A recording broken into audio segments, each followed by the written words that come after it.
Allahu Allah, Allahu Allah, la ilaha illallah.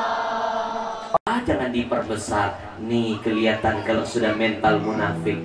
Pemimpinnya salah, bukan dinasihati, bukan diajari, bukan ditegur, masih dibela dengan 1000 bahasa.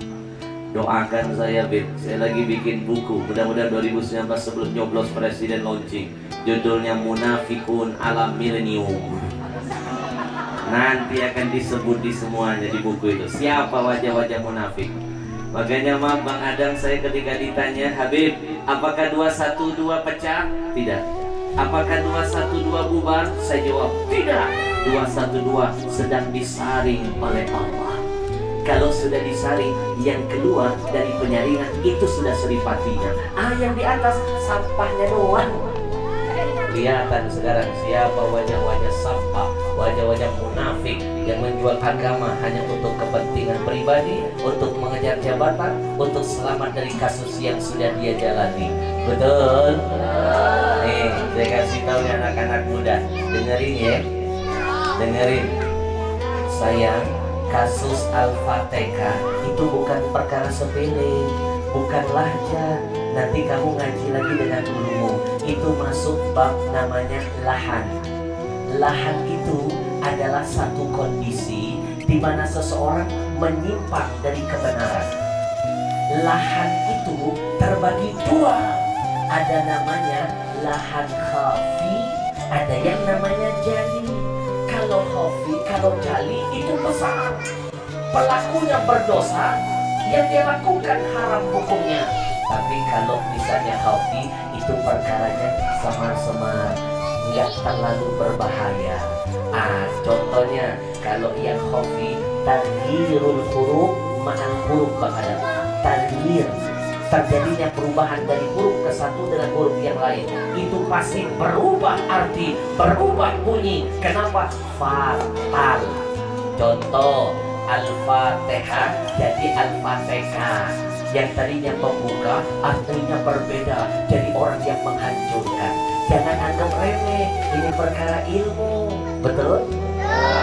Makanya saya teringat Bang Adam, dulu Imam Asy-Syafi'i sedang tidur, lagi sakit, datang seseorang menjenguk, orang tadi mendoakan dia, semoga Allah mengangkat nyawamu.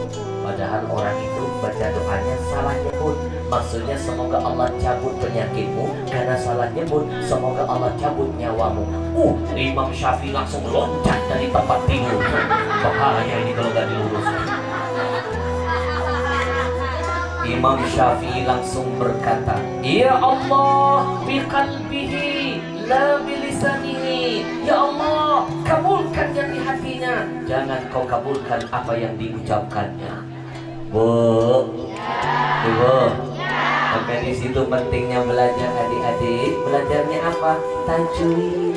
Warattilil Quran tartila. Tartil di situ artinya tajwid, harus menguasai makharijul huruf. Bukan masalah dialek, bukan masalah logat. Maaf, saya orang Palembang. Tahu Palembang bahasa logatnya apa? Kemana jadi kemano, di mana jadi di mano. Wong kita kilo, wong kita galo. Tapi kami orang Palembang gak pernah baca Al-Fatihah. Betul?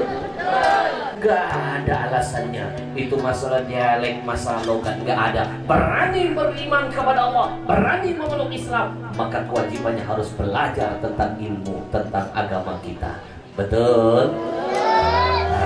Kita doakan mudah-mudahan dapat hidayah. Mudah-mudahan Allah lindungi kita dari kategori orang-orang munafik. Ingat, munafik tempatnya di mana? Kerak neraka paling dalam.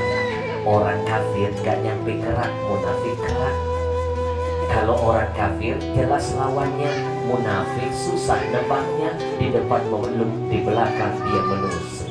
Maka kita berlindung kepada Allah dari pemimpin-pemimpin yang munafik, pemimpin-pemimpin yang cuma ngomong tapi tidak ada buktinya. Kalau Bang Adam dari dulu saya lihat orangnya nggak pernah bisa nggak mau banyak ngomong. diem aja, tapi banyak kerja. Gak percaya apa kadang gak banyak ngomong, biar butuhnya gak ngomong-ngomong dari tadi. Sadaqallah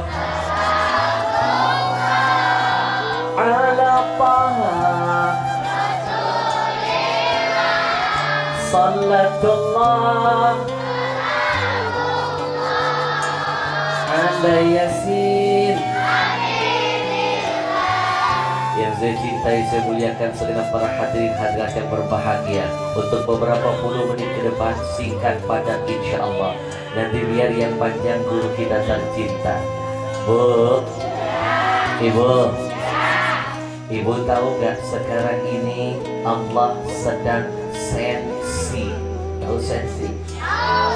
Apa? Ih, benar nih bocah. Hebat, Allah lagi marah. Allah lagi sensitif dengan Indonesia. Betul? Ibu tahu kejadian di Palu? Beberapa hari sebelum terjadi tsunami gempa, ada satu tradisi setan, tradisi jahiliyah, tradisi kafir, tradisi dahulu yang sudah lama dihilangkan, dihidupkan kembali. Pemimpinnya pemuja setan. Ulama sudah ngingetin, begitu dilaksanakan, besok marah Allah, datang tsunami, datang gempa, dihabiskan oleh Allah. Bahkan maaf, baru satu kali ini di Indonesia ada bencana bang, itu tanah hidup bergeser. Ibu tahu, gedung jangankan manusia, gedung rumah tenggelam ke dalam tanah. Bahkan maaf, diprediksi lebih dari 5.000 nyawa masih terbenam di dalam tanah. Bu, kalau amblesnya sedikit itu mungkin biasa. Ini satu semuanya tenggelam, tanah dibikin lembut masuk ke dalam bumi.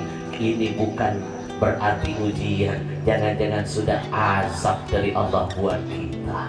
Betul? Belum tuntas Palu, beberapa malam yang lalu Situbondo. Saya ngomong apa? Itu baru namanya salah. Salah ucap, salah kota, betul nggak? Paham. Saya itu mancing. Yang saya omongin bukan masalah dialek, tapi memang salahnya di saya. Situbondo jadinya jauh nggak kira-kira? Apalagi Al-Fatihah. Aduh. Orang kalau sudah bermental pengkhianat, bermental penjilat, munafik, hatta pemimpinnya masuk ke lubang neraka, mungkin mereka akan ikut ke dalamnya. Betul? Adik-adik, Situbondo gempa 6, sekian. Situbondo, hati-hati loh, sekarang gempa diprediksi sudah mulai main-main ke arah Jawa. Hati-hati loh. Bu, Jakarta kan masuk Jawa. Hati-hati loh. Kalau satu kali bencana turun, itu ujian. Karena Allah ingin ngangkat derajat kita. Orang kalau mau diangkat derajat, naik kelas harus ikut apa saya? Jadi kalau ada orang naik kelas tanpa diuji, namanya nyogok. Jelas? Betul? Dan biasanya kalau yang namanya ujian yang model pertama ini bang, itu teorinya satu, datangnya di luar kesiapan kita. Lagi nggak siap diuji oleh Allah. Contoh, lagi ngantuk ada yang mau bertamu, lagi nggak punya duit ada yang mau ngutang, lagi sakit gigi ada yang mau curhat. Ini teori ujian. Datangnya di saat kita tidak siap bang. Kalau siap bukan ujian. Saya pernah merasakan ujian itu. Dan bagi orang yang beriman, ini proses naik tingkat. Karena Allah sendiri mencatat dalam Quran, ahasiban nas ayyutraku ayyakulu amanna wa hum la yuftanun. Apa kata Allah? Hei, kalau kamu berani berkata, ya Allah, aku beriman kepadamu, lantas kamu tidak diuji? Tidak, makin mantap imanmu, makin kuat ketakwaanmu, makin kencang ujian menghampiri. Ibarat pohon, makin tinggi, makin kencang anginnya. Bu, saya pernah merasakan ujian datang di saat tidak siap. Adik-adik masih ingat dulu saya pernah kecelakaan 2 tahun yang lalu. Heboh. Bu, baru pulang tabligh akbar dari Mandailing Natal. Kamu tahu Mandailing Natal? Jakarta Utara belok kanan.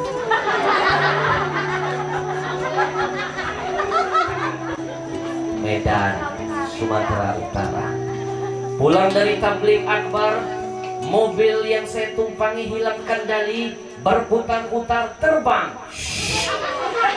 nabrak rumah yang masih baru kosong, hancur itu rumah.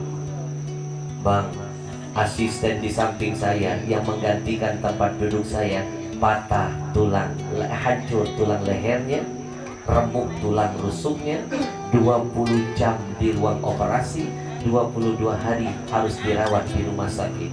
Luka dalam, saya luka luar, kepala bocor bermandikan darah. Diselamatkan warga, kami dibawa kabur ke rumah sakit. Belum nyampe ke rumah sakit, langsung ada berita hoax. Itu namanya lahjah. Beda tapi gak merubah makna. Hoax yang bahaya kalau jadi hack. Paham kan beda yang mana lahjah?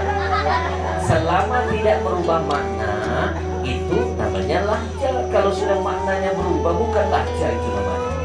Betul? Ustaz dilawan.